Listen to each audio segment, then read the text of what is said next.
Une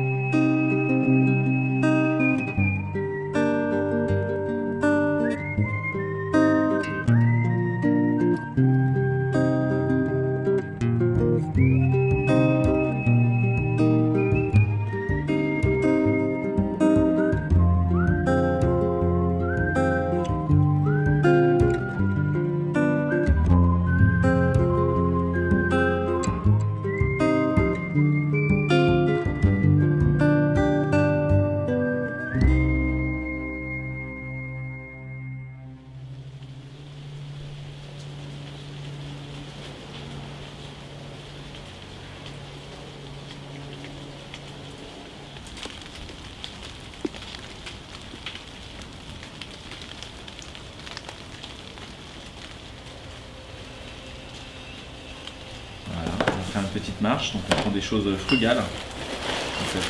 Dans ce chemin là, on va marcher dans la pluie, dans le vent, pour aller voir de la beauté. En fait, c'est le chemin de la résistance quoi. Pas grand chose à se mettre sous la dent, mais des choses du réel quoi. Une bonne carotte, une pomme, des dattes, puis une petite bière. Faut rigoler quoi. C'est quand même, faut rigoler. Un des trucs importants de la résistance. De garder de l'humour. Parce que tout ça, ça paraît tellement sérieux en fait. Et moi, mon rêve, ce serait que tout ça se dégonfle dans un éclat de rire quoi. Dire waouh.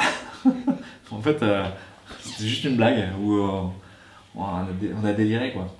Ça vraiment, ça me plairait quoi. Que vraiment, il y a un grand éclat de rire à la fin. Voilà, comme le verre d'Apollinaire quoi. Mon verre s'est brisé comme un éclat de rire. Tout ça explose en toutes petites paillettes et en petits morceaux. Hein. Voilà, ça, ce serait chouette. Donc je peux pas en parler, mais on a des projets humoristiques. Qu'est-ce que ça veut dire résister hein?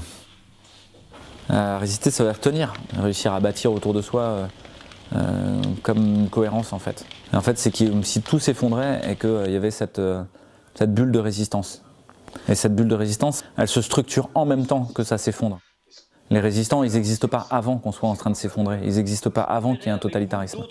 Ils sont en quiescence, ils sont potentiels. Mais ils existent vraiment que quand la contrainte arrive. Et quand la contrainte arrive, là, ils prennent leur forme. Et ils prennent leur forme la plus belle, en fait. Parce que résister, c'est héroïque, en fait. C'est tous ces gens qui essayent de dégoogliser Internet. Et puis après, on a pris du temps vraiment pour essayer de faire sortir un très beau site. Mais il était très lourd à gérer. Et donc on a sorti résister, pour moi, ça veut dire aussi être capable de mettre des bâtons dans les roues, en fait. Être capable de mettre des grains de sable dans l'engrenage. Être capable de freiner une mécanique d'effondrement.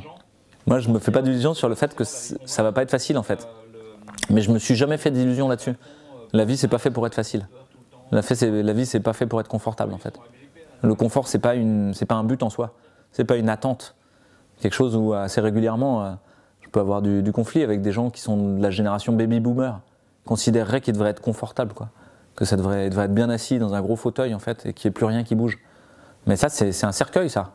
L'endroit le plus confortable, c'est là où il y a des festons, des froufrous et où vous bougez plus une bonne fois pour toutes, quoi. Moi, je pense qu'on a tous une mission de vie en fait, que l'appel il résonne depuis qu'on est tout petit en fait, et qu'on l'entend pas ou qu'on veut pas l'entendre. Et l'appel là, il résonne encore plus fort. Et donc pour moi, la résistance, ça a consisté à se rendre disponible. Moi, je suis prêt à perdre mon travail. Je suis prêt à m'enfuir en fait s'il y a besoin. Je suis prêt à prendre le maquis si c'est nécessaire. En fait, ça y est, je suis prêt quoi.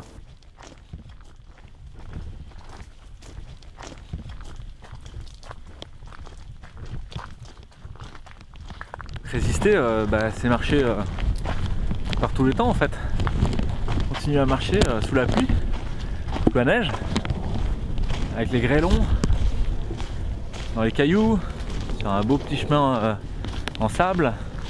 En fait, des fois c'est facile, des fois c'est dur. Et on marche quoi.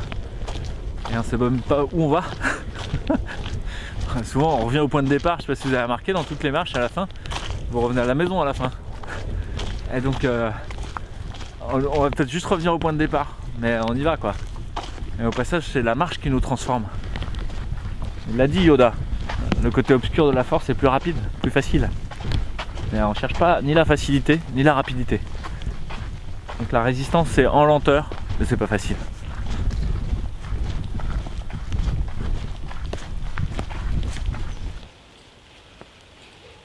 La crise qu'on traverse, elle est nécessaire. Elle est non seulement nécessaire, elle est utile. Utile à construire ceux qui doivent bâtir le monde de demain. Et les matériaux qui doivent bâtir le monde de demain.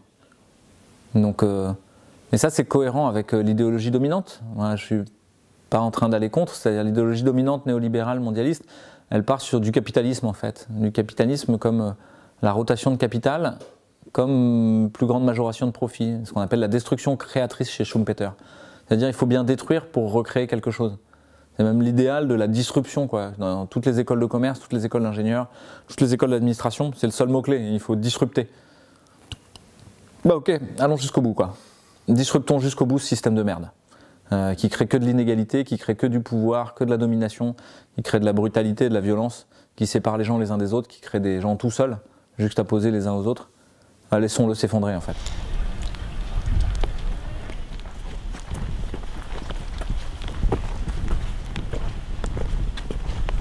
Le parc de Lily Pastré.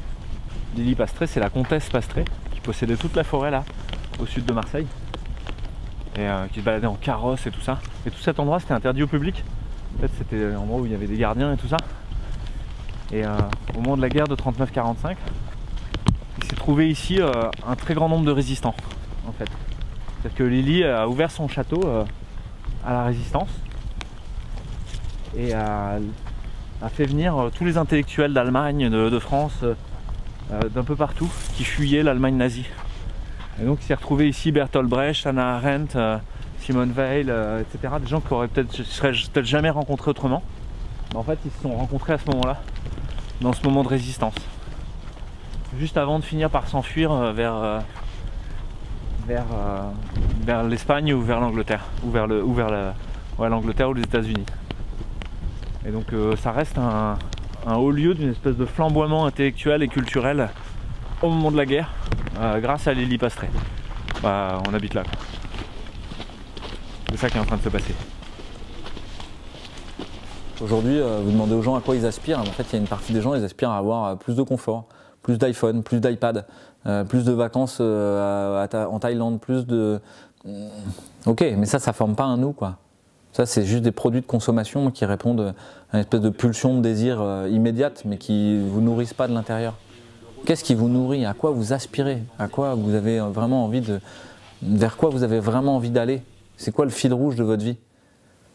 Les gens, on leur pose même plus la question. On leur fait penser que c'est quelque chose de secondaire, que c'est quelque chose qui est destiné aux rêveries du week-end ou à quelques petits moments clés. Mais en fait, ils n'ont même plus de week-end, parce qu'en fait, comme on leur fait miroiter une société de loisirs, et de l'autre côté des travaux à la con qui servent à rien, et dans lesquels on passe leur temps à les maltraiter, et où ils vont rêver de leur société de loisirs, où ils pourront consommer tout à loisir, et où tout sera automatique, depuis la conduite de leur voiture, en passant par l'ouverture de leur rideau, en passant par appeler leurs copains sur le truc, ils n'auront plus qu'à le dire, appelle machin, et ça le fait à leur place.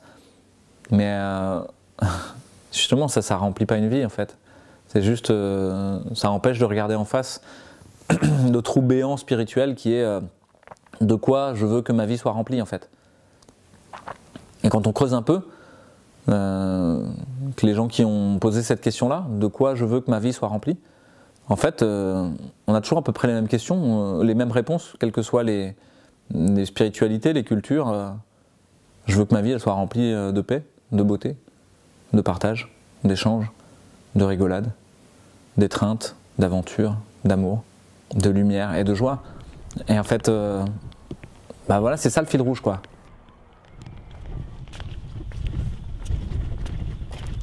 Notre homme de la garde. Veille sur nous. Pour qui tu résistes, tu m'as demandé? D'abord pour moi. Je veux pas vivre dans le monde qu'on nous propose en fait.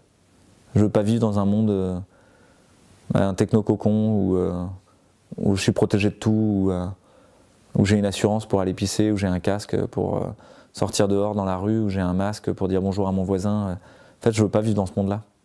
Et donc, il faut que je me donne les moyens de créer un autre monde. Donc c'est d'abord pour moi. Et puis ensuite, c'est pour mes enfants. Parce que je pense que ma seule mission de vie, en fait, s'il en reste une, c'est de protéger mes enfants, de les mettre dans ce méta-besoin de l'enfant, qui est celui de la bonne tension entre la liberté et la protection. Donc je cherche à ce que mes enfants puissent grandir en liberté. Or là, c'est pas ce qu'il leur est proposé. Là, on leur propose uniquement d'être les esclaves et les rouages d'un système qui se rapproche de la matrice, quoi. J'ai pas envie de ça. Donc ça pourrait paraître égoïste au départ, mais je suis assez honnête là-dessus, quoi. Après, c'est aussi parce que ma mission de médecin, de soignant, elle est partie de ce constat au départ de la souffrance, en fait. De ma souffrance et de la souffrance de l'humain sur Terre. Et que je voulais essayer d'y faire quelque chose, en fait. Je voulais essayer de trouver un moyen d'aider là-dessus. En fait, ça y est, moi je trouve un moyen d'aider, quoi. Parce que là, une grande partie de ce pourquoi la souffrance est là transparaît, quoi.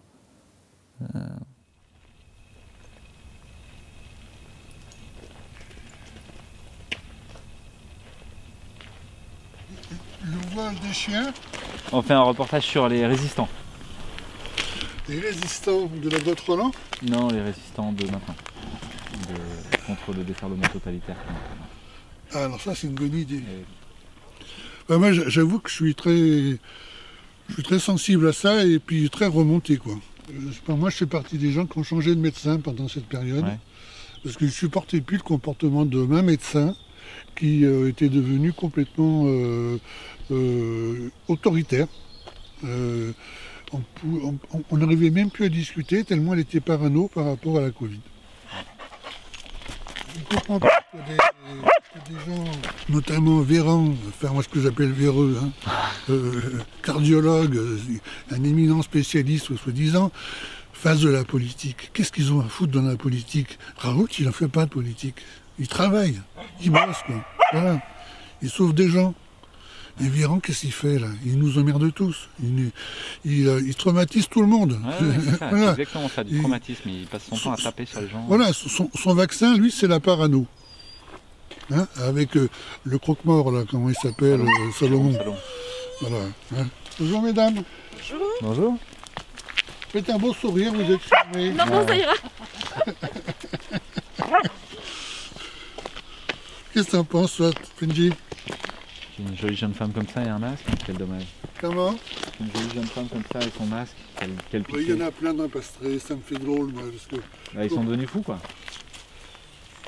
Et vous savez, moi j'en connais, ils en mettent 2 masques. Je veux pas le croire. Si, c'est vrai, ils mettent 2 masques avec les gants, les gants transparents, là. Heureusement qu'elle ne craint pas le Covid. Bah, il y a des gens de bon sens, quoi. Je crois qu'il y a aussi ça dans une partie des gens qui... Donc il nous a dit qu'il était remonté, quoi. Il n'a pas dit en colère, mais il a dit je suis remonté avec toute la famille, etc. Alors, on est dans l'entraide. Ça, c'est une piste intéressante, c'est-à-dire vraiment d'en essayer de tenir, quoi. De tenir le coup en s'entraidant.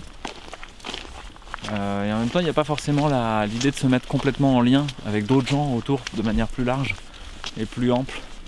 C'est-à-dire qu'il parle d'un mouvement populaire comme si il allait naître de manière spontanée, mais sans proposer d'en faire partie. Et je crois qu'il y a beaucoup de gens qui sont aussi comme ça, qui attendent que ce soit quelqu'un d'autre qui monte au créneau. Parce que c'est pas facile, quoi. Et... Ouais. Mon grand-père qui était résistant, en fait, qui était instituteur au départ, et du côté maternel, Albert Favreau, il a été mobilisé, quoi, en 1939, et puis en fait, dans la débâcle, a été mis dans un camp militaire allemand. Et en fait, il s'est évadé. Et ensuite, il a participé à structurer un réseau qui s'appelle Mithridate de résistance. Ensuite, il est resté dans l'armée. Et une des histoires qu'il raconte, c'est dans cette tension utilitariste ou déontologiste sur le fait de tuer des prisonniers allemands, des militaires allemands, ou de les relâcher, parce qu'ils ne pouvaient pas s'en encombrer. Il y a cette histoire qui traîne dans la famille que lui, il les a laissés partir, en fait. Quel qu'en soit le risque derrière, là, on est face à quelqu'un qui était pour mon grand-père, hein, dans une logique déontologique, c'est-à-dire je fais ce que je dois faire. Peu importe les conséquences calculables ou calculées, et voilà.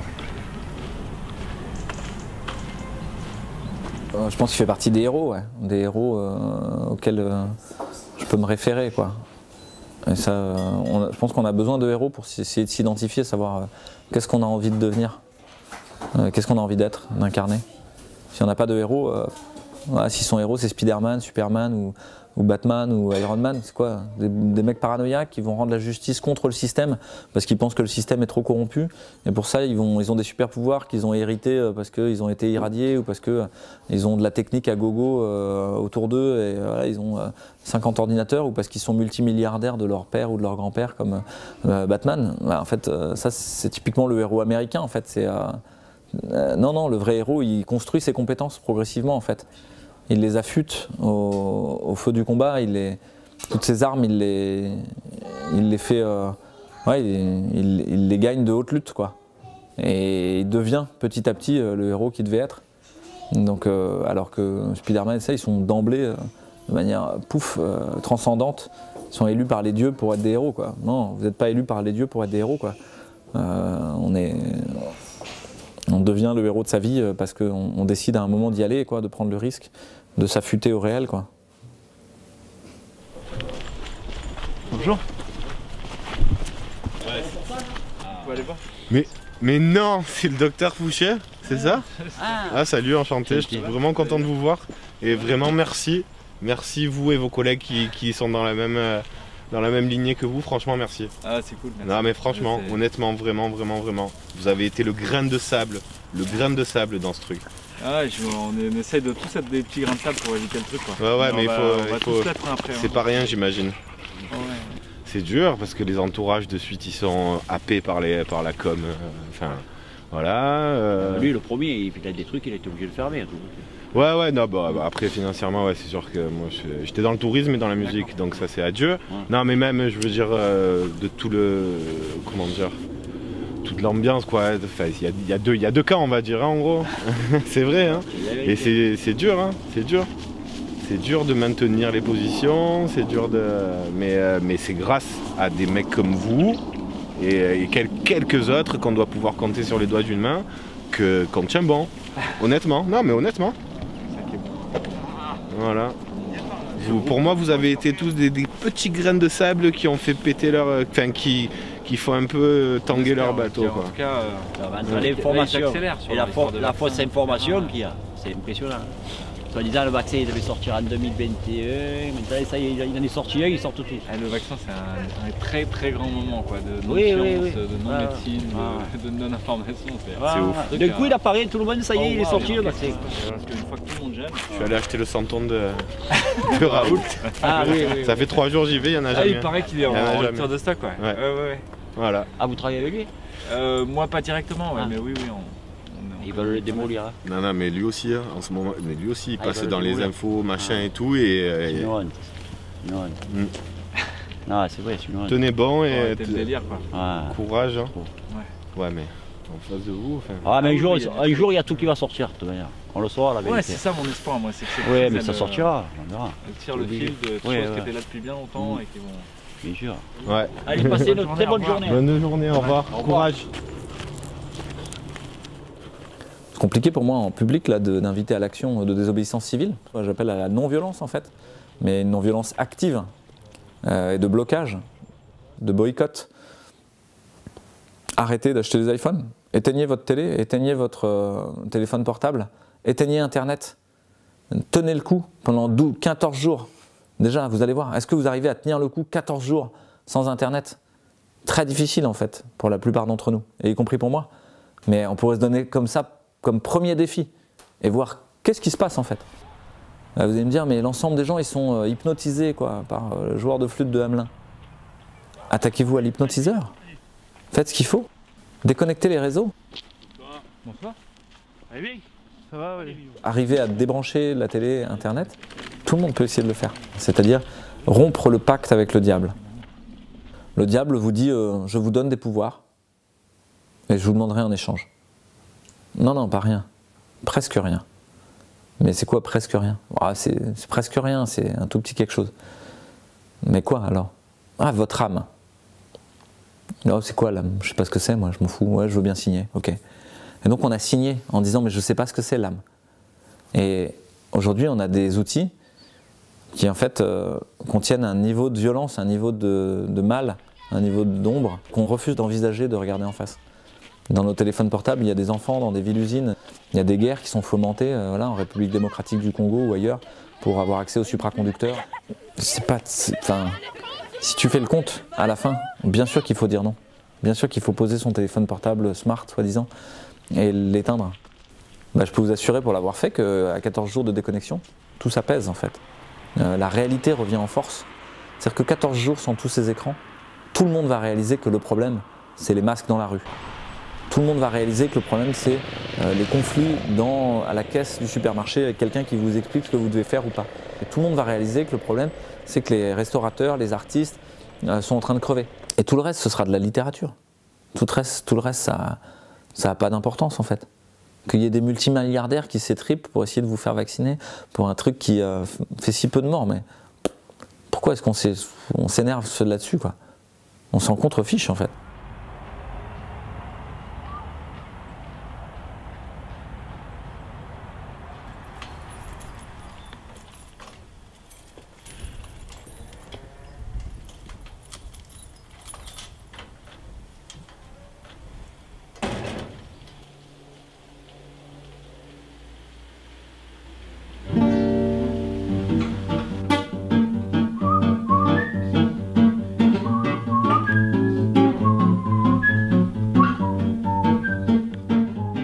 Christiane Singer, elle parle du bon usage des crises. Et elle dit que c'est grâce aux crises en fait qu'on trouve sa forme. En fait, je dois accepter l'idée que cette crise, finalement, c'est l'occasion qui m'est donnée en fait de devenir le meilleur. Et ça, je l'ai déjà vécu en bateau. Que être coincé pendant 2 semaines, 3 semaines, 1 mois et demi sur un bateau avec des gens, en fait, tu sors le pire ou le meilleur. Tu peux décider d'être insupportable en fait avec tout le monde, d'envoyer bouler tout le monde et puis à la fin de claquer la porte. C'est possible en fait. Je peux plus jouer ça, faut que je me refasse le poignet quoi. Ou alors tu peux commencer à faire la cuisine pour les autres. Tu peux commencer à être sympa, à aller mettre une couverture sur celui qui prend son quart après un quart de bar difficile quand il s'est endormi. Tu peux essayer d'aider de tous les côtés que tu peux. C'est extrêmement réjouissant de sortir le meilleur de toi-même. Il y a tellement de contre-dons que ça crée une énergie énorme. Ouais, là tu vois, dans cette enveloppe il y a une partie des choses que j'ai reçues en fait de tous les gens qui écrivent. Alors ils m'écrivent à moi, ils écrivent au travail. Il y a beaucoup de gens qui m'écrivent avec de la colère et de la détresse aussi. Il y en a qui se sentent seuls. Voilà. Donc il y a tout ça quoi. Donc moi je suis nourri de tous ces gens autour quoi. A l'inverse, aujourd'hui tu as des gens qui vont des no fake med sur internet, reprendre tout ce que dit Fouché ligne par ligne et puis envoyer un post en disant il faut le prévenir, l'ordre des médecins, le dénoncer, etc. Il y a des gens qui font ça vraiment. Et tous les jours, ils passent leur temps à signaler toutes les vidéos, etc. T'imagines dans quel délire horrible ils sont, quoi. Comme ils doivent être malheureux, en fait. Comme ils doivent, comment ils peuvent être contents d'eux-mêmes le soir, en fait. Ils sortent le pire, quoi. Donc, ça, c'est ma grande confiance, en fait, dans ça. C'est qu'il y a beaucoup plus de gens qui sortent le meilleur dans ce que j'ai vécu en bateau et dans des traversées, dans des tempêtes, que de gens qui sortent le pire. Et en plus... dans la tempête, les gens ils sortent tellement le meilleur qu'ils sont capables de tenir beaucoup plus longtemps que ce qu'ils pensaient, de sortir des ressources qui étaient complètement insoupçonnées, des choses qui étaient endormies en eux, qui se réveillent d'un coup, du courage, de la capacité d'action, une compréhension. Donc ouais, le bateau pour moi ça a été un vrai petit maître pendant de très nombreuses années, qui m'ont peut-être préparé à maintenant en fait. Ouais, moi je suis prêt. On y va.